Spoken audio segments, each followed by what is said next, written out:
All right, Melissa, if you want to jump in, I think we'll get started, and people will trickle in as we go. I'm here. First off, I know I've already said congratulations on your background, but I just want to say again, congratulations on your background. That's like really good. Do you have like a fan going nearby? Because it looks like your hair might even be affected by the digital breeze.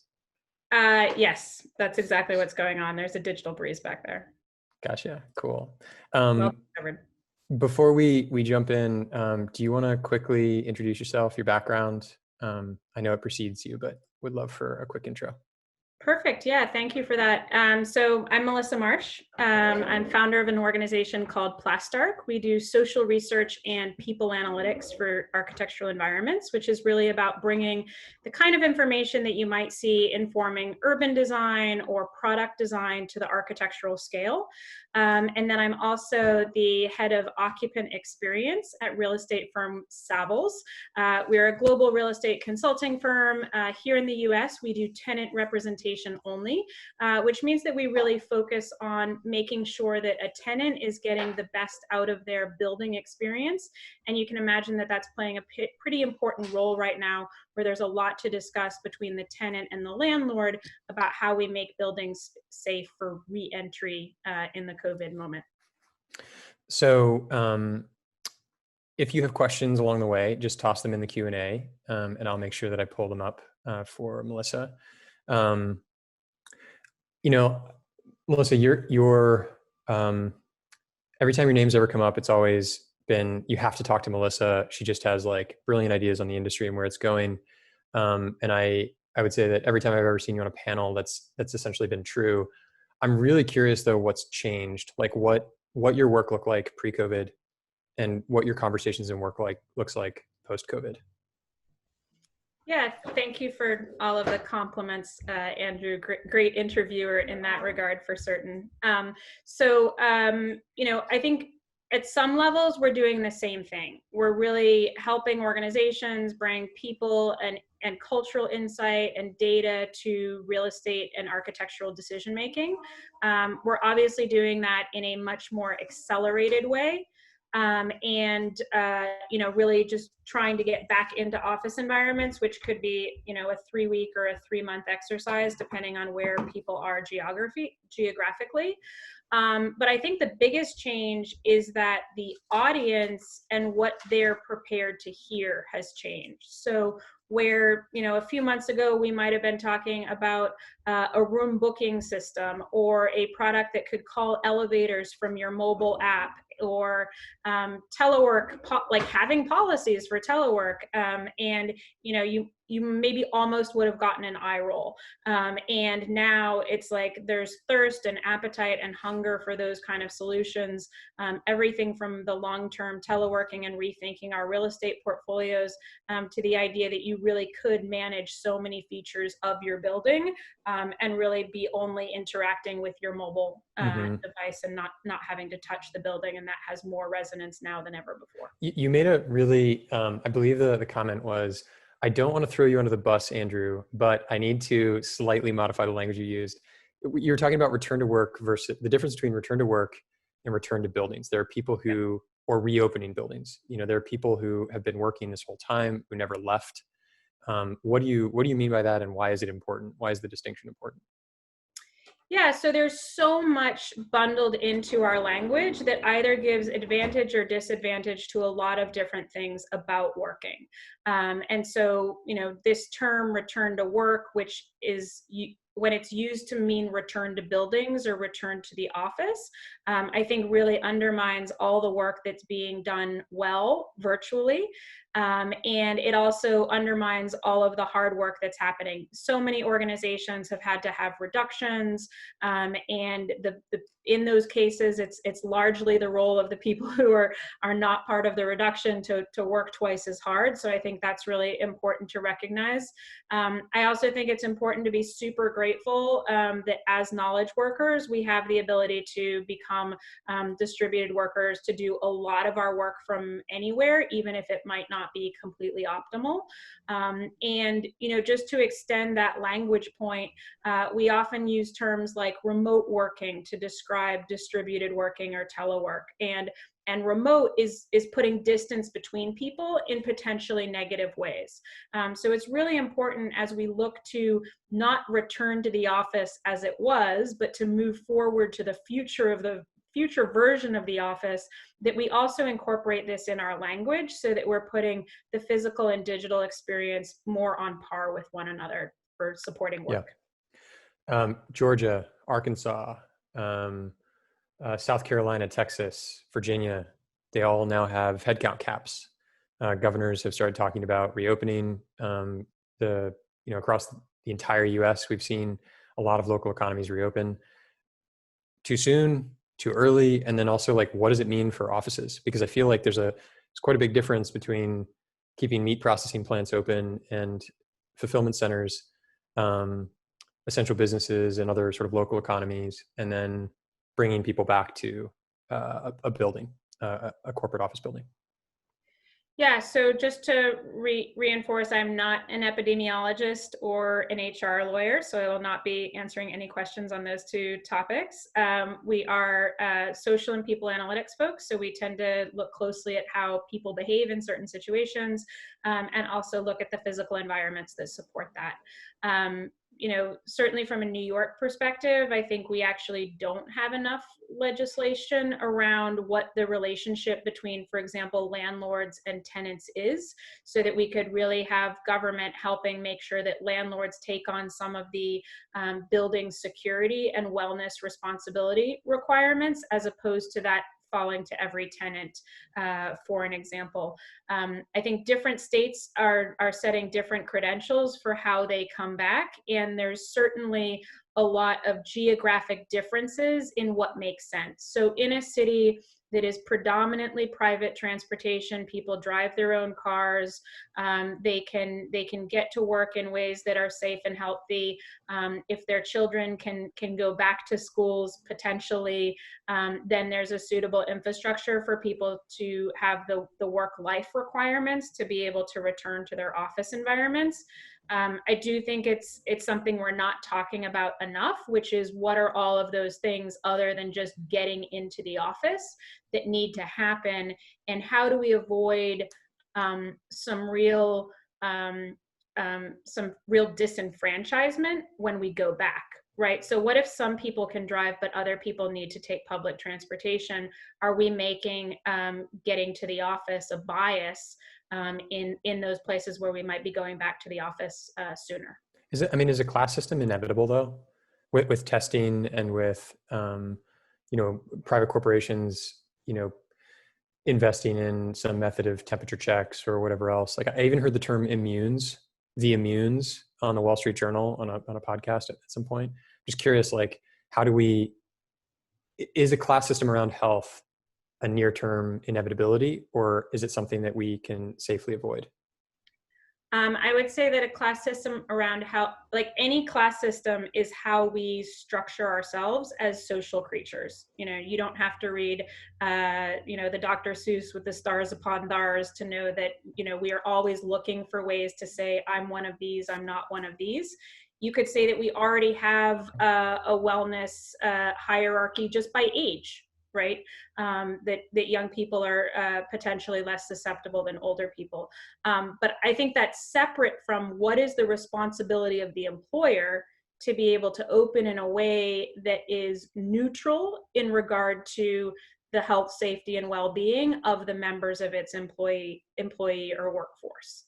You might take, for example, companies that have a large portion of office workers and a large portion of industrial or manufacturing workers, and they generally ask those groups to abide by similar policies and procedures from an HR perspective in order to have fair treatment within the organization. So I'm just saying that an organization that's going about the back to office exercise needs to make sure that they are making decisions that are treating equally the people that they employ.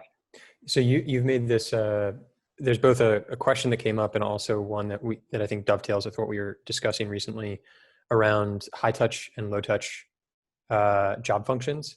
That there are just a lot of high touch job functions and that I think, especially when we're on Zoom calls, doing webinars, and connecting over Twitter and LinkedIn, that like that isn't the reality for a very large portion of the population. So one of the questions kind of has to do with, what are the practical things, what are the pragmatic things that you are hearing or discussing around removing touch points, access and control over space? Just how are people thinking about, is it just stepped up cleaning, or is it new ambient technologies? What are you hearing and talking about?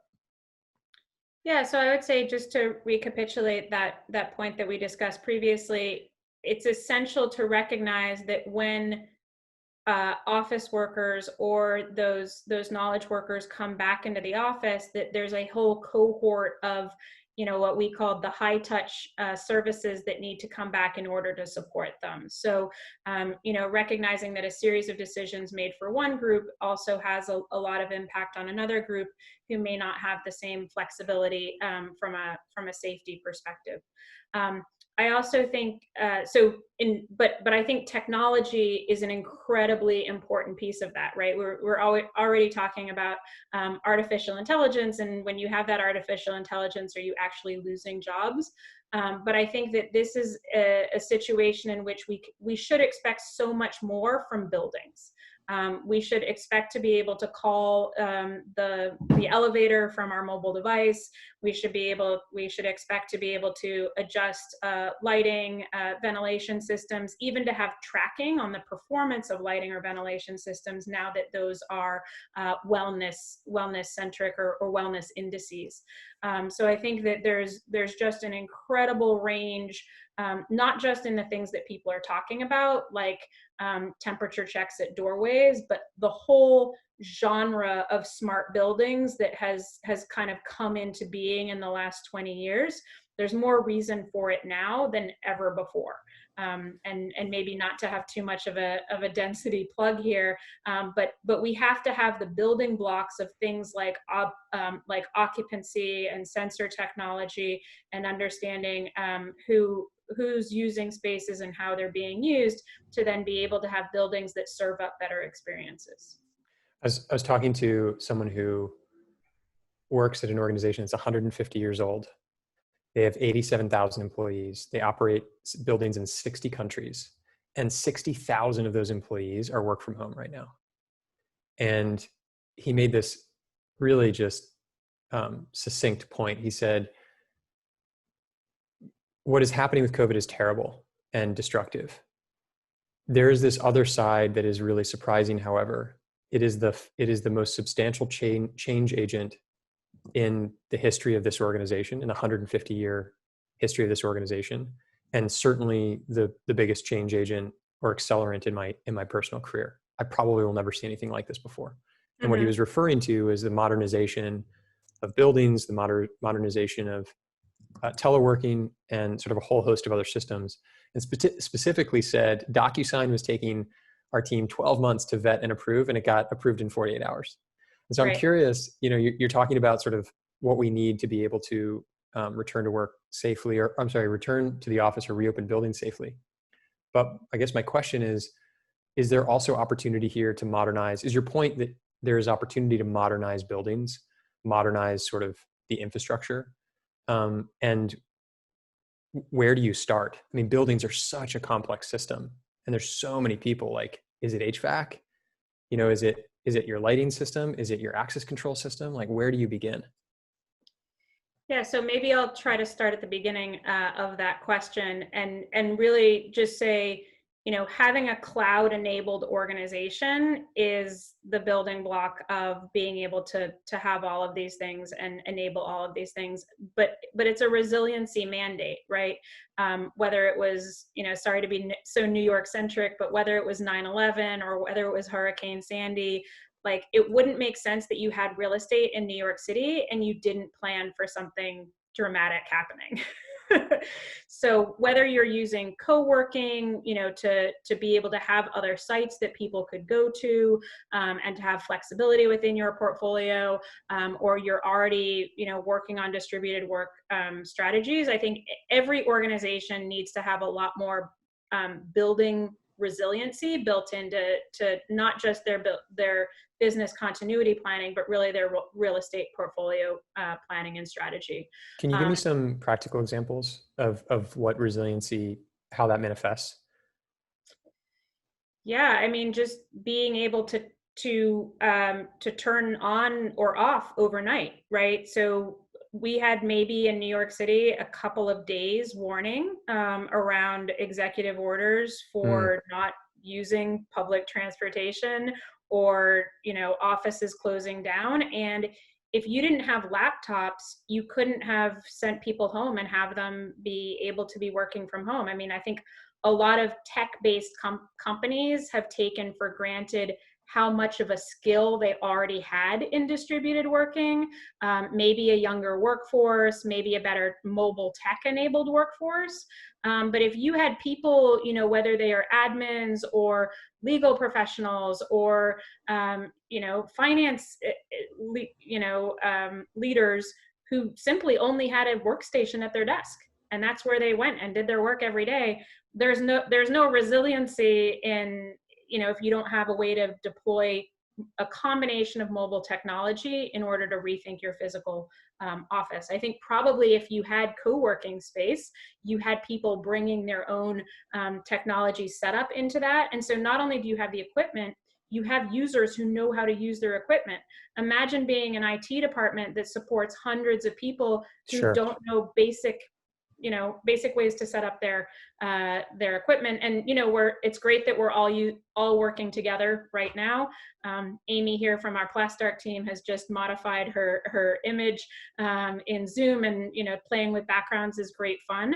But if you don't have this muscle as an organization, then all of this is 10 times harder. And maybe for the last part of your question, I think it's essential that organizations plan to move forward into the future rather than back into what we had before we left the office. Yeah, you made this, one of the things, there's so many things I want to ask, but one of the things that I think you've balanced very well is, or seem to balance very well, is you have a very modern, forward-looking, practical methods of like what the future looks like for buildings, offices, spaces, and architecture. But at the same time, I believe you reminded me on our previous call that there are a lot of organizations that are not West Coast tech companies, and that is the preponderance, and that's the preponderance of the world, and to be mindful that like the language, process, methodology, mobile device management, the systems that we don't even realize we already rely on as if they were second nature, is not necessarily the case for even most knowledge workers. Right. And so I guess I'm curious, do you recommend different strategies based on the background you have? Or do you think that right now returning to work safely is something that, that there's definitely a top 3 or 4 checklist regardless of your organizational background? So I would say that our perspective is consistent because it's humanist, right? We are always looking for the people data, the insights. Part of the strength of Well or Lead is that it's based on building physics, or it's based on, the things that we really share as humans. I sometimes say that humans are more like plants than we think about. We need fresh air, we need daylight, we need water.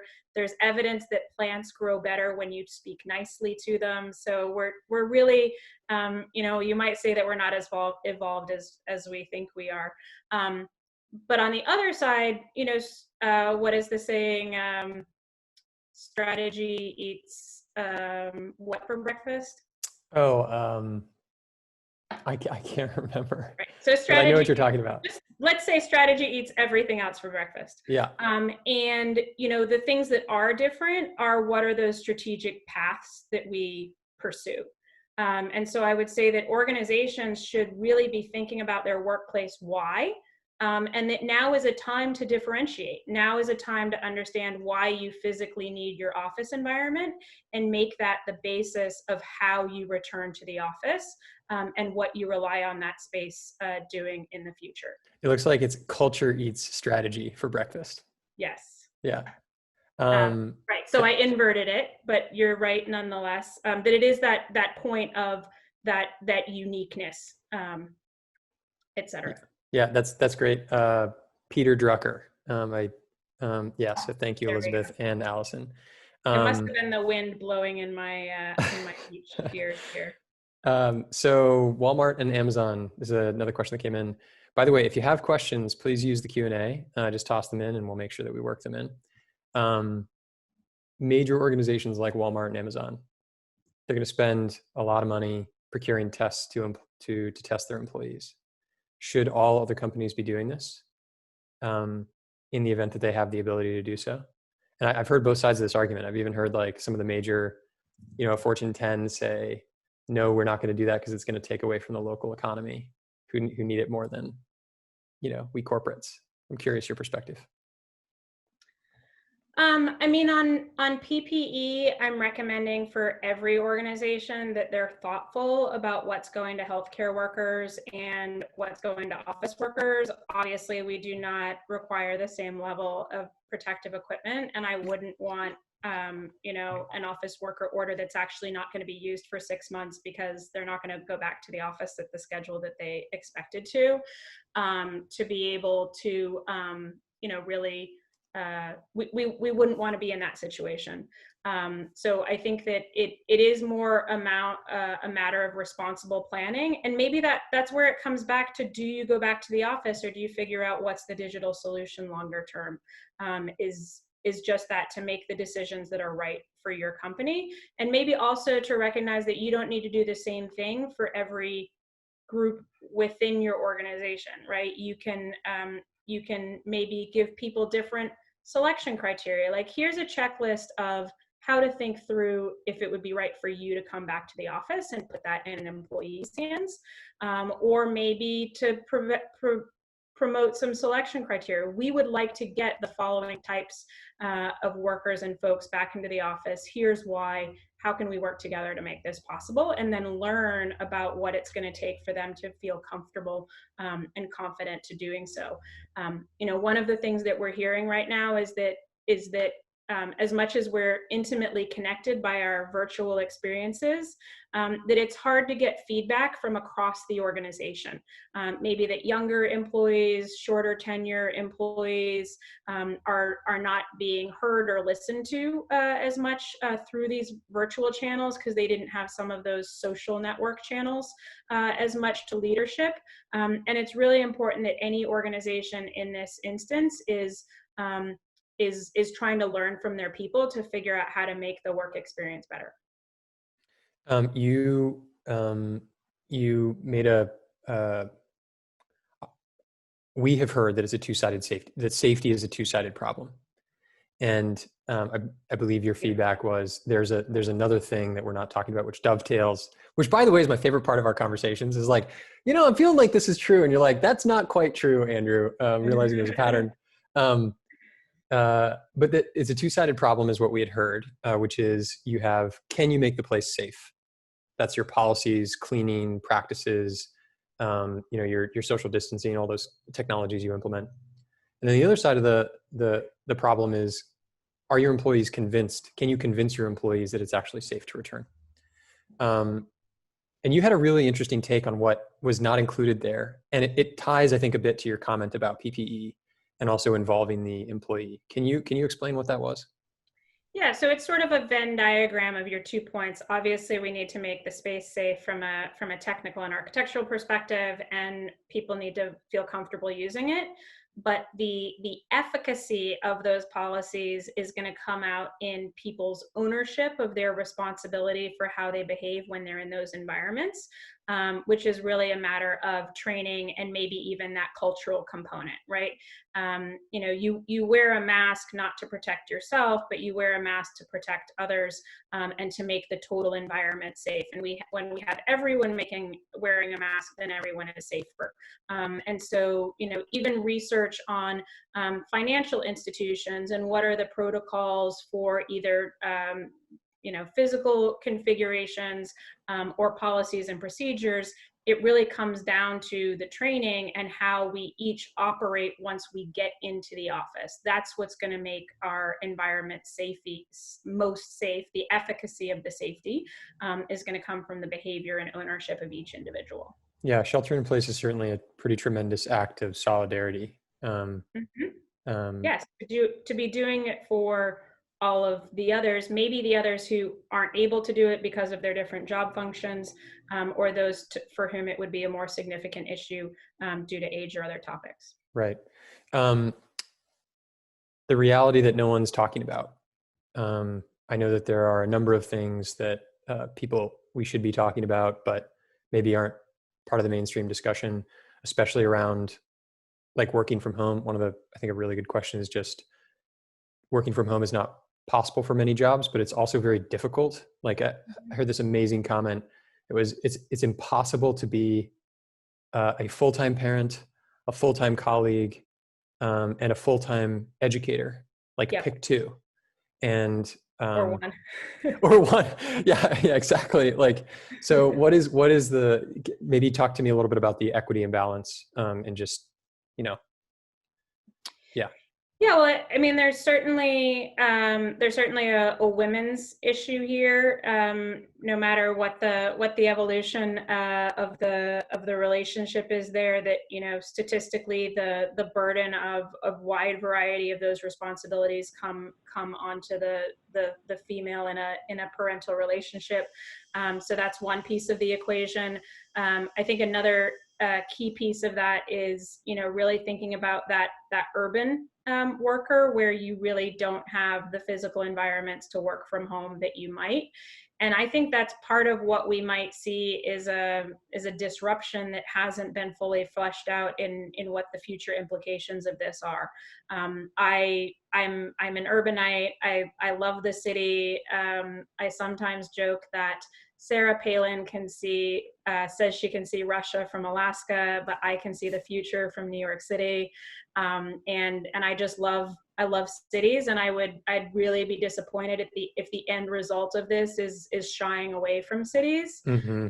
But maybe it's more of a future where we're really looking at second and third tier cities, that we're looking at Rochester or Ithaca or places that were prominent in a century ago and have beautiful architecture, and they have a city infrastructure that can support trains or light rail, and that we're able to kind of bring that urban density to a greater number of cities, make more walkable cities, et cetera.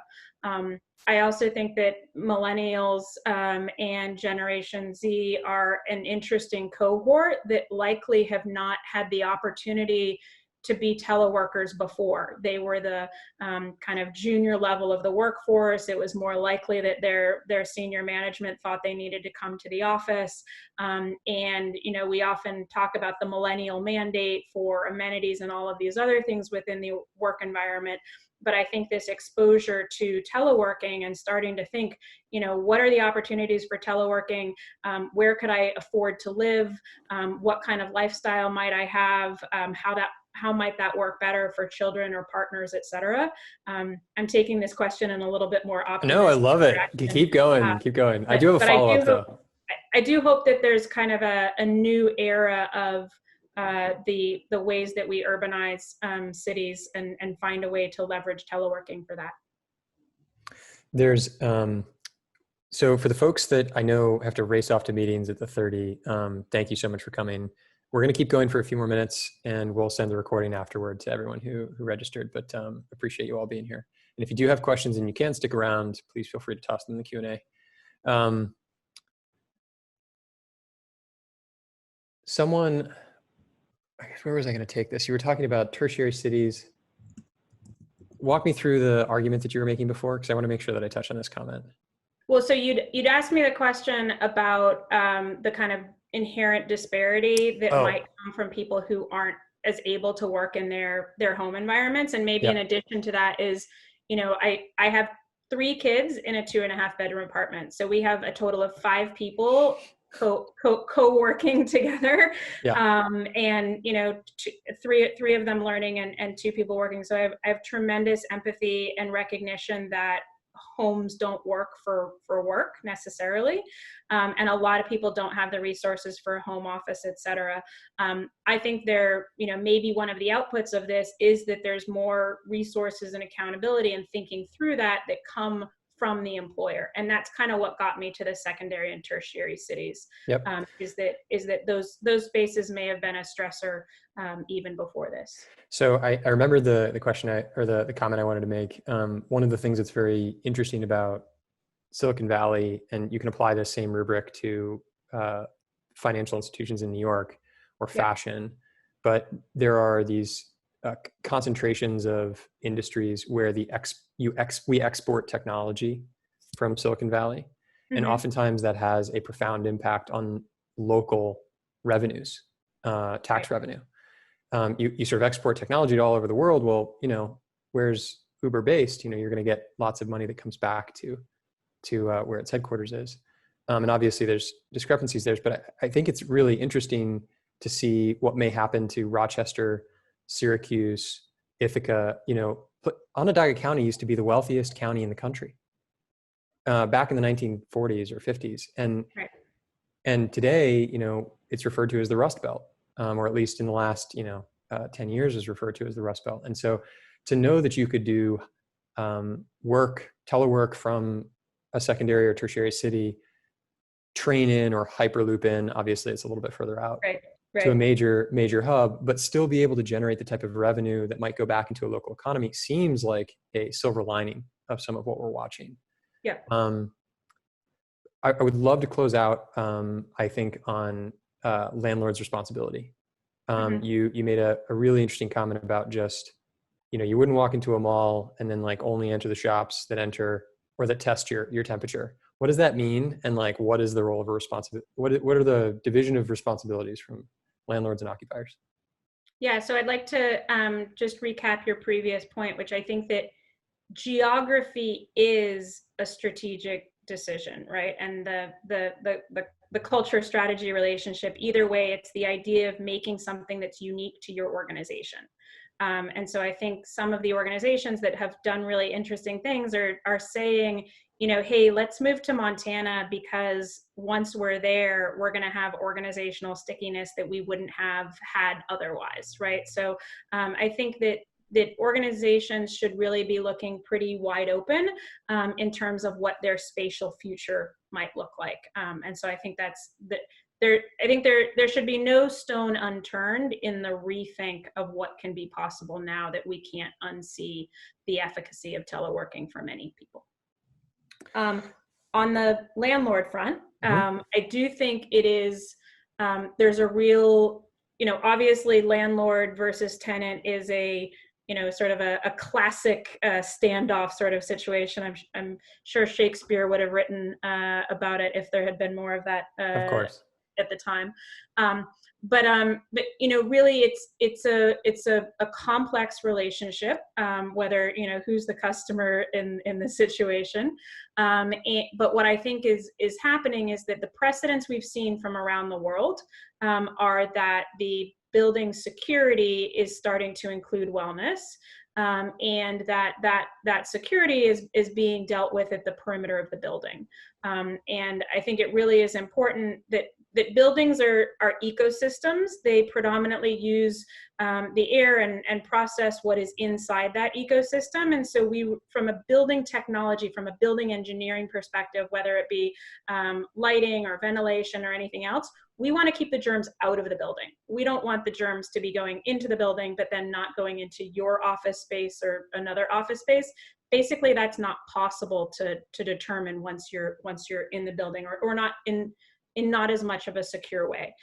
So I think there's dozens of reasons why we want to treat building entry perimeter as the safety perimeter.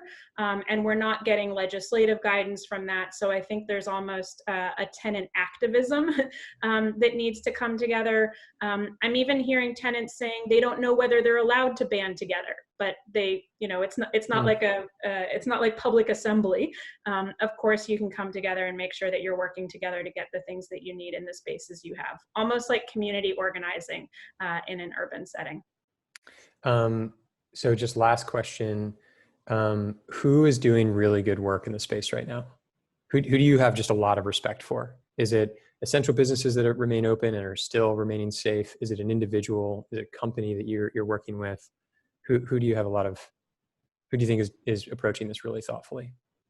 Yeah, I mean, I would say that everyone is challenged right now. There's a lot that we can learn from APAC and looking to those cities, Singapore, Hong Kong, where they're really getting things right and hopefully reducing the economic impact long term by making the right policy decisions. I think there's certainly organizations and individuals within organizations that weren't ever able to not go to the office because of what they needed to do, and they've problem solved by experimentation. And I think the organizations, maybe like Twitter as an example, who are making bold statements about what these changes mean for their workplace, to say, anyone can go virtual indefinitely. I think that's interesting work, or work that I admire, even as a provocation, because it pushes the boundary of what's possible.